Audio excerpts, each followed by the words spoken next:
다른 성격을 가진 독특한 본문이라 생각이 듭니다.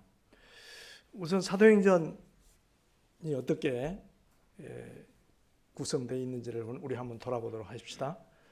12장까지는 복음이 예루살렘에서 출발해가지고 그 주변 지역으로 뻗어나간 이야기가 기록되어 있고요.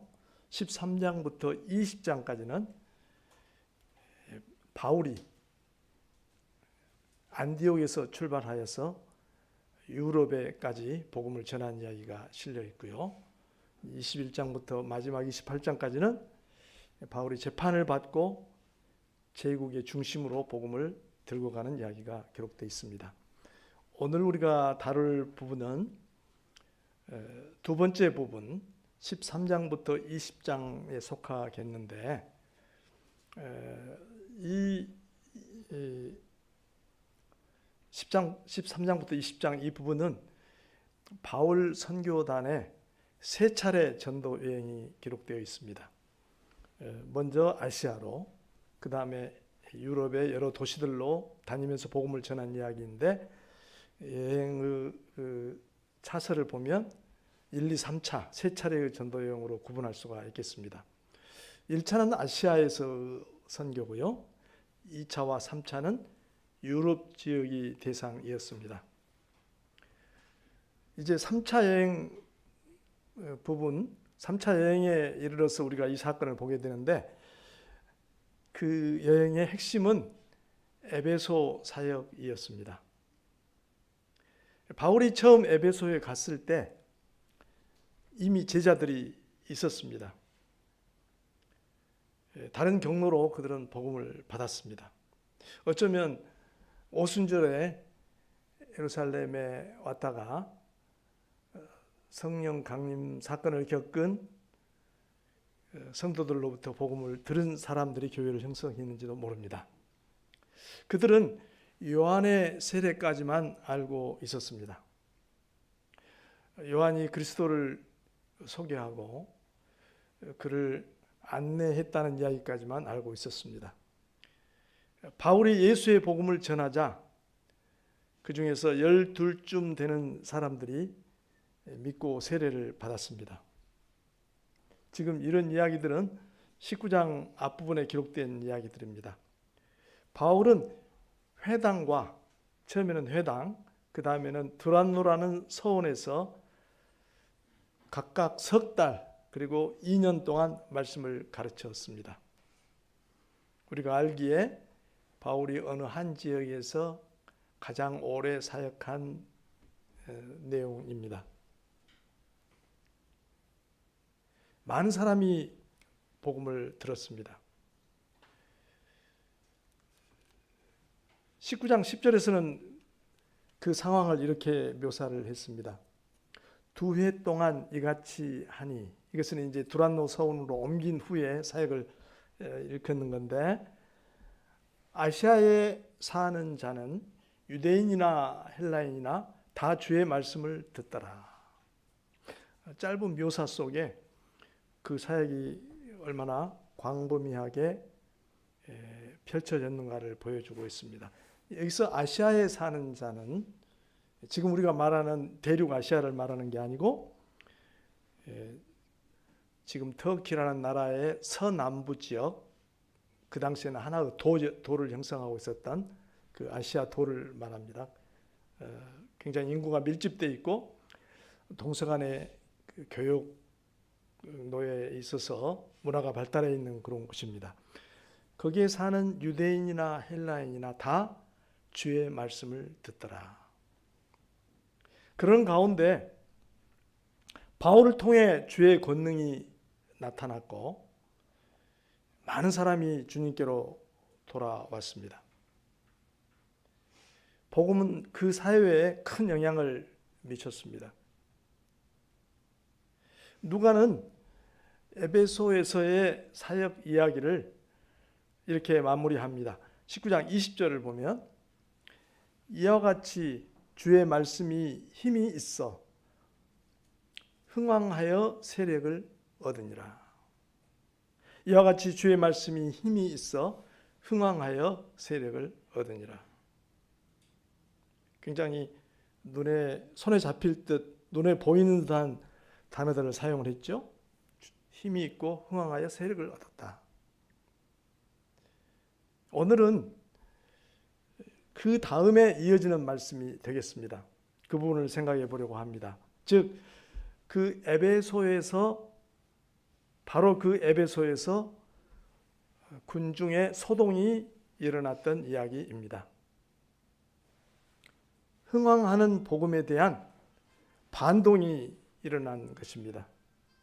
흥왕하는 복음에 대한 반작용, 반발이 일어난 이야기입니다.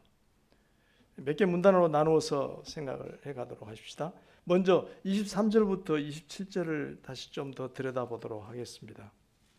23절을 보니까 그때쯤 되어 이 도로 말미암아 적지 않은 소동이 있었으니 했는데, 그때쯤 되어는 방금 설명드린 대로 아직 그 부분 설명 안 했군요. 21절과 22절의 이야기가 되겠는데, 바울은 에베소 사역을 마감을 하고 마게도냐와 아가야를 거쳐 예루살렘에까지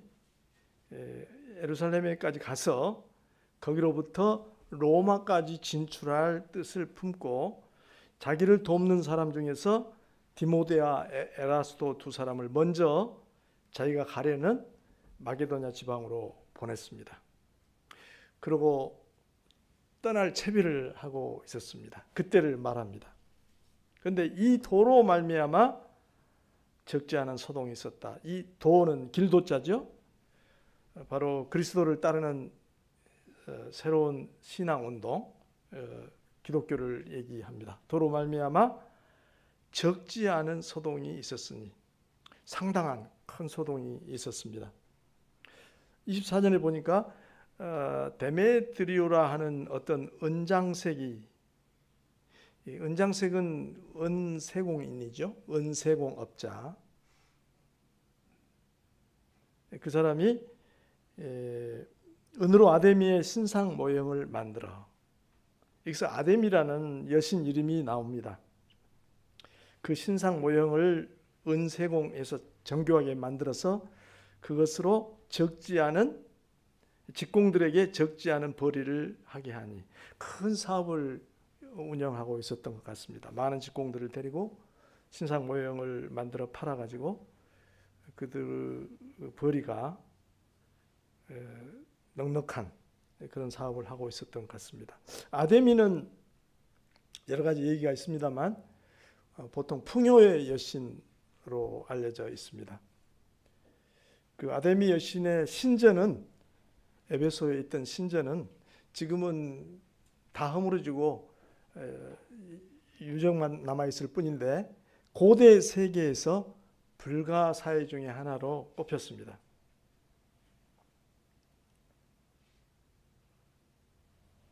그래서 그 아데미 신상을 은세공으로 해서 많은 돈을 벌었다는 얘기는 그 아데미 신이 그 사회에 가진 영향력을 거꾸로 보여줍니다. 25절에 보니까 그가 그 직공들과 그러한 영업하는 자들을 모아 이르되, 여러분도 알거니와 우리의 풍족한 생활이 이 생업에 있는데, 우선 자신이 고용하고 있는 사람들, 그리고 다른 사업체를 운영하고 있는 같은 업종으로 영업하고 있는 사람들을 다 끌어 모아서 선동했습니다. 우리의 풍족한 생활이 생업에 있다. 그들의 안정적이고 풍족한 생활에 뭔가 위기가 닥쳤습니다. 뭔가 위협이 되는 일이 생겼습니다.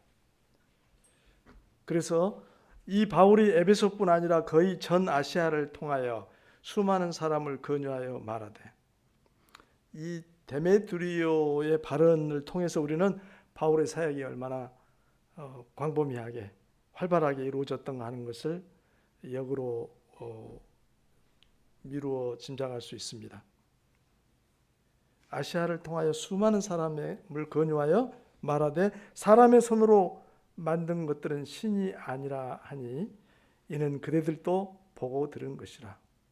이 바울의 너무나 그 지역 사람들에게는 뭐 충격이라 할까요? 도전이 되는 이 주제, 사람의 손으로 만든 것들은 신이 아니다 하는 것들이 거기에 모인 직공과 그 업종에 종사하는 사람들의 귀에도 들어갈 만큼, 그들도 기억할 만큼 바울의 뚜렷한 목소리였습니다.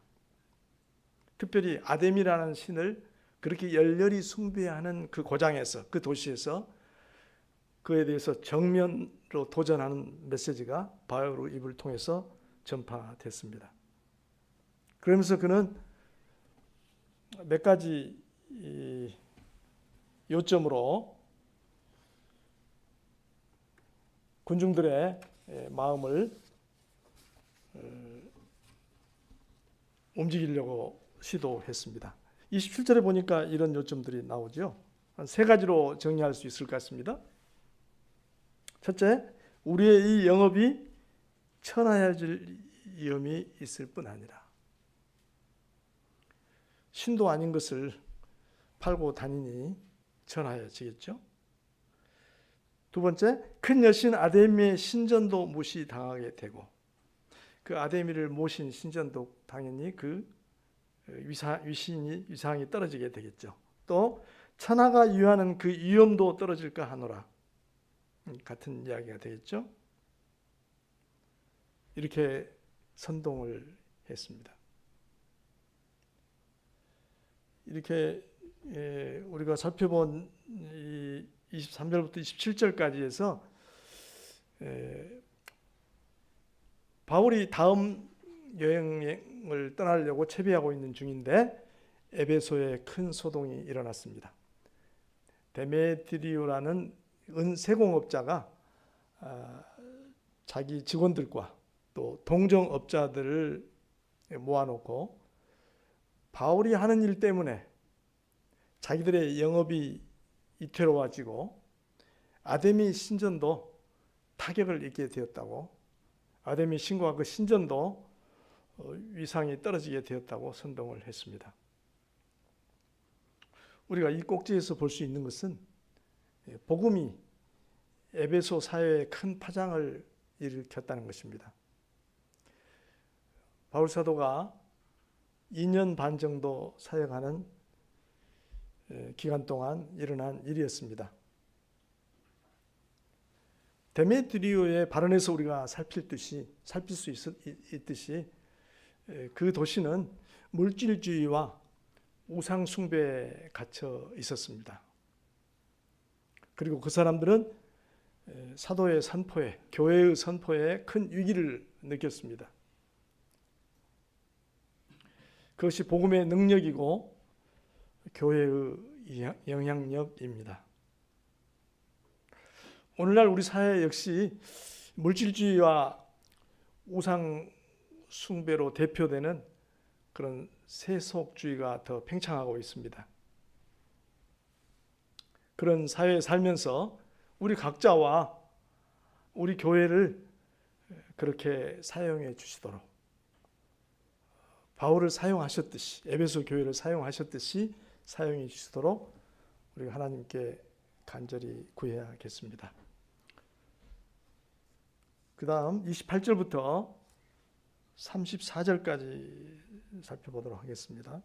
28절 우선 읽어봅니다. 그들이 이 말을 듣고 분노가 가득하여 외쳐 이르되 크다 에베소 사람의 아데미여.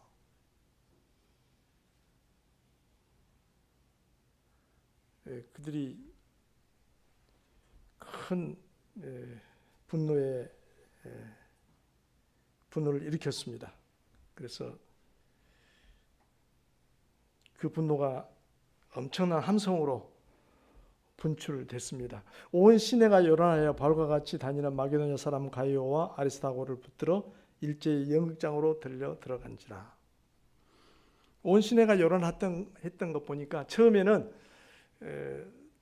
자기 직원들하고 몇몇 동업자로부터 시작된 그 무리가 막 그 사람들이 시내 시가를 행진하면서 구호를 외치고 난리를 피우니까 사람들이 많이 거기에 뭔 일인가 하고 가담을 했던 것 같습니다. 그래서 온 시내가 요란하게 됐습니다.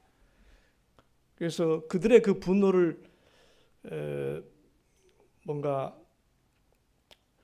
표출할 그 대상을 찾다가 가이오와 아리스토가를 붙들었습니다. 그가 바울과 함께 다니던 사람이라는 것을 누군가가 제보를 했거나 알았던 것 같습니다. 그래서 그들을 붙잡아서 일제히 연극장으로 달려 들어갔습니다. 굉장히 위험한 순간이 들이닥쳤습니다. 바울은 이 상황을 어떻게든 수습해야겠다는 생각에 단순한 마음으로 백성들 가운데 들어가고자 했으나 제자들이 말렸습니다. 에베소 사회를 누구보다도 더 잘 알고 있는, 그리고 아마 소동을 주모자가 되고 있는 그 세공업자들의 그런 성향을 잘 파악하고 있었을 그들이 바울을 말렸습니다. 또 아시아 관리 중에 바울의 친구된 어떤 이들이 또 들어가지 말라고 권했습니다. 바울이 2년 반이라는 동안에 그들이 꼭 신앙에 나왔는지 어쨌는지는 모르지만은 꼭 그런 것 같지는 않습니다. 믿는 사람들이었던 것 같지는 않습니다. 그러나 그 관리들과 교분이 있었고 사귐이 있었던 것 같습니다. 그들 중에 어떤 이들이 이 몇 시간 소동이 진행되는 사이에 소식을 듣고 바울의 신상이 걱정이 돼가지고 들어가지 말라고 권유를 했습니다. 바울은 신중하게 그 사람들의 조언을 듣고 행동을 자제했던 것 같습니다. 그런데 32절에 보니까 사람들이 외쳐 어떤 이는 이런 말을, 어떤 이는 저런 말을 하니 모인 무리가 분란하여 태반이나 어찌하여 모였는지 알지 못하더라. 아마도 데메드리오가 처음에 이 사태를 촉발시켰던 그 무리들은 상황을 알고 있었겠지만 그들이 시내를 돌아다니면서 끌어모은 군중들은 그저 부하내동해가지고 군중 심리에 휩싸여가지고 소리를 지르면서 같이 가담을 했었을 것입니다. 그래서 무슨 영문인지도 모르고 거기 와서 분란을 일으켰습니다. 그런데 그러는 와중에 33절을 보니까 유대인들이 무리 가운데서 알렉산더를 권하여 앞으로 밀어냈다고 했습니다. 알렉산더는 손짓을 해서 백성들을 좀 조용히 하고 무슨 얘기를 하려고 했습니다. 변명하려 했다고 했는데 아마도 유대인들의 의도는 지금 이 문제가 발단이 된 그 도를 믿는 저 사람들은 우리하고 다르다. 우리 유대인들은 그 원인이 아니다. 자기들의 책임이 없다는 것을 설명하려는 그런 의도였던 것 같습니다. 계속 그 사회에서 살아가야 할 유대인들이 이 일로 인해서 표적이 되거나 뭔가 혐의를 뒤집어쓰지 않으려는 그런 기회로 삼으려고 했던 것 같습니다. 34절, 그들은 그가 유대인인 줄 알고 다 한 소리로 외쳐 이르되 크다 에베소 사람의 아데미어 하기를 2시간이나 하더라. 광란에 빠진 군중의 특징적인 모습입니다. 요즘 우리 사회에서도 그런 군중들의 무분별한 비합리적인 난동이라 할까요? 의사 표현들을 우리가 자칫 목도하고 있는 것 같습니다. 이처럼 분노한 군중은 바울의 친구 둘을 붙잡고 끌고서 연극장으로 들어갔습니다. 바울이 들어가려는 것을 제자들과 그의 친구 관리들이 말렸습니다. 거기에 모인 이유조차 모르는 군중의 소란은 2시간이나 계속이 되었습니다. 군중은 통제할 수 없는 상황이었습니다.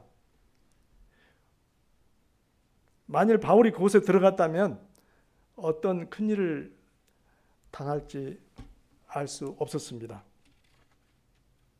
그러나 바울은 사람들의 조언을 받아들여 무모한 시도를 하지 않았던 것 같습니다. 이제 마지막 남은 부분을 좀 생각을 해보도록 하죠. 35절부터 41절까지 보도록 하겠습니다. 그때 군중 앞에 한 사람이 나섰습니다. 서기장입니다. 서기장은 그 시의 행정관리에 고위직에 있는 사람인데 시장일 수도 있고 아니면 상당한 높은 직책에 있는 사람일 수도 있습니다. 그가 군중 앞에 나서서 무리를 진정시켰습니다.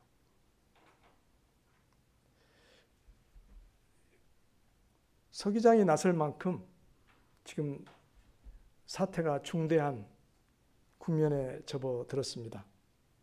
그런 중대한 상황이었습니다. 시민들에게 얼굴이 널리 알려진 그가 등장하자 무리가 조용해졌습니다. 서기장은 우선 군중을 누그러뜨리기 위해서 그들을 자존심을 세워준다고 할까요? 그들의 입장을 이해해주는 발언을 합니다. 뭐라고 했습니까? 에베소 사람들아, 에베소시가 큰 아데미와 제우스에게서 내려온 우상의 신전지기가 된 줄을 누가 알지 못하느냐. 여러분이 그렇게 떠받드는 숭배하는 아데미와 제우스에게서 내려온 우상, 거기에 보면 각주에 밑에 보면 하늘로서 내려온 우상이라고 되어 있는데 전해 오는 바에 의하면 하늘에서 여성의 모양을 한 운석이 떨어졌다고 합니다. 아데미 그걸 이제 그 신전에 모시고 아데미 신으로 숭배를 했다는 거죠. 그들에게는 굉장한 숭배의 대상이었습니다. 그걸 누가 알지 못하느냐. 여러분은 그런 위대한 시민이다 하고 우선 다독였습니다. 이 일이 그렇지 않다 할 수 없으니 너희가 가만히 있어서 무엇이든지 경솔히 아니하여야 하리라.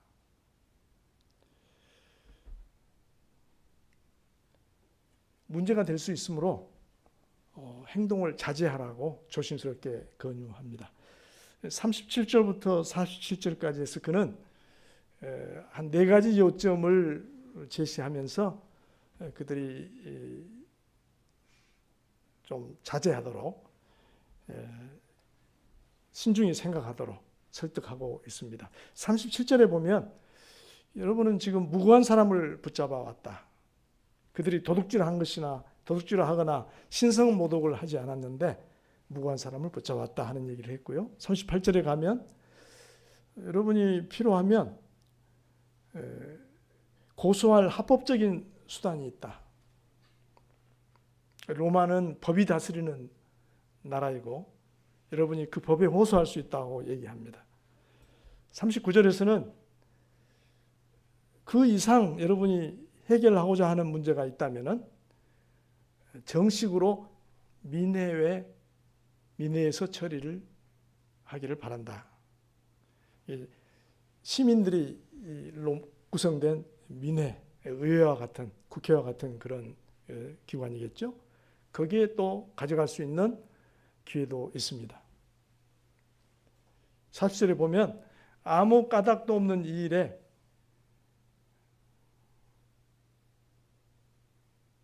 우리가 소요를 일으켜가지고 질서가 무너지고 바람직하지 않은 사태가 폭력 사태가 벌어지면은 책망받을 위험이 있다. 책망은 로마 정부로부터 더 상급 기관으로부터 책망을 받을 수 있죠. 시민도 그럴 뿐 아니라 행정 책임을 맡은 자기도 책망을 받을 위험이 있습니다. 우리는 이 불법 집회에 관하여 보고할 자료가 없다. 아무리 봐도 이리 보고 저리 봐도 여러분의 이 소요 사태는 정당화될 수가 없다 하고 얘기를 합니다. 그렇게 해서 모임은 흩어지게 되었습니다. 서기장이 아주 효과적으로 군중을 해산시켰습니다. 이처럼 에베소시의 서기장이 군중을 다독인 다음에 그 소요의 불법성과 또 정당한 처리 방안, 처벌의 위험성 등을 잘 설명함으로써 군중을 흩어지게 했습니다. 서기장은 급박한 상황을 잘 정리하였습니다. 그는 어느 편에 치우치지 않고 공정하게 일을 처리하려고 했습니다. 바울과 그의 친구들은 다시 한번 큰 위기를 넘길 수 있었습니다. 하나님께서는 공권력을 사용하여서 당신의 종들과 교회를 보호하셨습니다.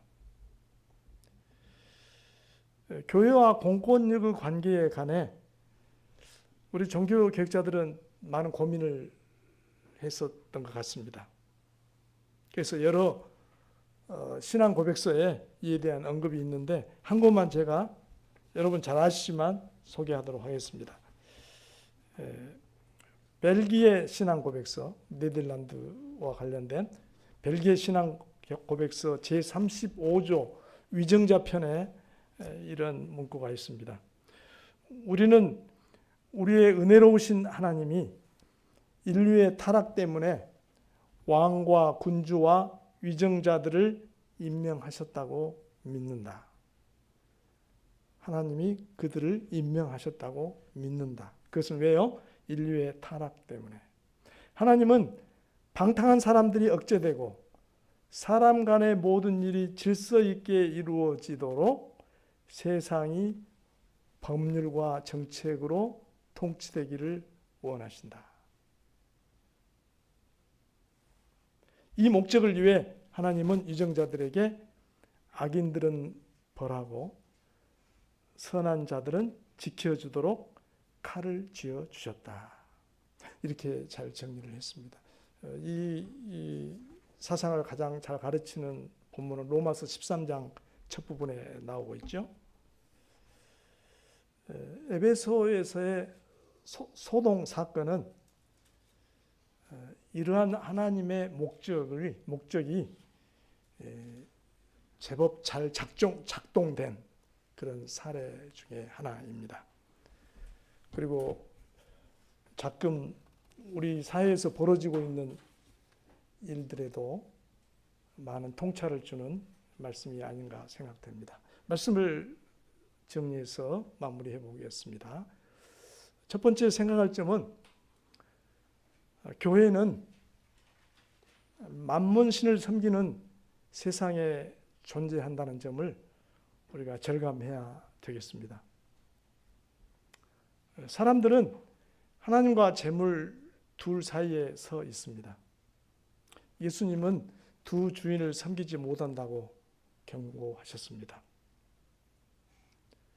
복음은 만몬신이 거짓 신임을 드러냅니다. 바울이 그렇게 외쳤듯이. 따라서 참 주인을 알리는 복음에 대한 저항은 필연적일 수밖에 없습니다. 참 주인을 알리는 복음에 대한 저항이 일어날 수밖에 없습니다. 물질주의와 우상 숭배를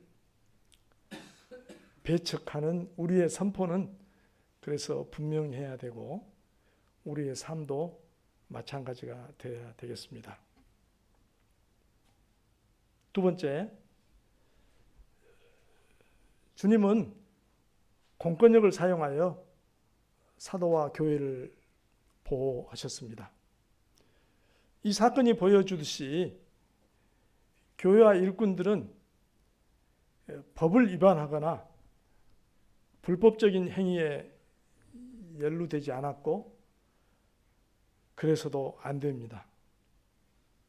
정당한 공권력 사용은 신앙의 보호막이며 이것이 하나님의 목적입니다. 그러나 많은 국가에서 공권력은 왜곡되고 남용되고 있는 걸 우리는 보고 있습니다. 제가 중국에서 실제로 몸으로 한 2년 남짓, 그리고 온라인으로 또 1년 남짓 중국 교회에 사역을 했는데, 중국 교회는 이런 면에서 많은 제약 가운데서 신앙생활을 하고 있습니다. 교회로 돌아가지 못하고 지난 세월이 5년이 제가 됐기 때문에 언제 한번 가고 싶다는 마음을 먹고 있었는데, 마침 이번 4월 초에 잠깐 다녀올 기회가 생겼는데, 거기서 사역하고 있는 당시에 교제했던 목사님 한 분이 제가 가게 되는 소식을 듣고 부탁하기를,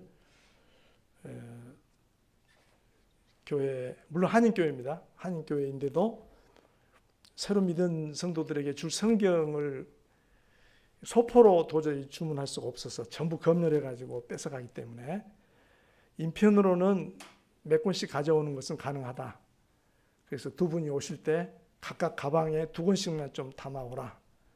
그렇게 부탁을 했습니다.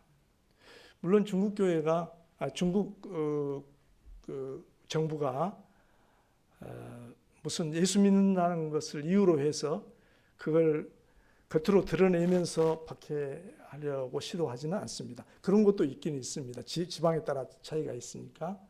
그러나 그들은 성도들이 모여서 서로 신앙을 격려하고 교회를 이루고 복음을 전파하고 하지 못하게 하려고 자꾸 집회를 방해를 합니다. 그래서 모임 장소를 제한을 하고 자기들이 허가하지 않는 장소에서 못 모이게 하고, 모였다가 발각되면 처벌을 하고, 그래서 자기 국민들의 경우는 지도자들을 투옥하고 그런 일들이 지금도 벌어지고 있습니다. 그런 점들을 생각하시면서 우리가 우리 중국에 있는 형제들, 또 여러분도 아시지만 세계의 많은 곳에서 박해를 받고 있는 그런 형제들 위해서 우리가 늘 기도를 쉬지 않아야 되겠습니다. 오늘 말씀은 여기까지. 오늘 에베소에서 복음으로 일어난 소동에서 우리들이 생각할 점을 함께 살펴봤습니다. 우리 함께 기도하시죠. 자비로우신 우리 아버지 하나님, 오늘 사도행전을 통해 저희에게 귀한 말씀을 주셔서 감사합니다.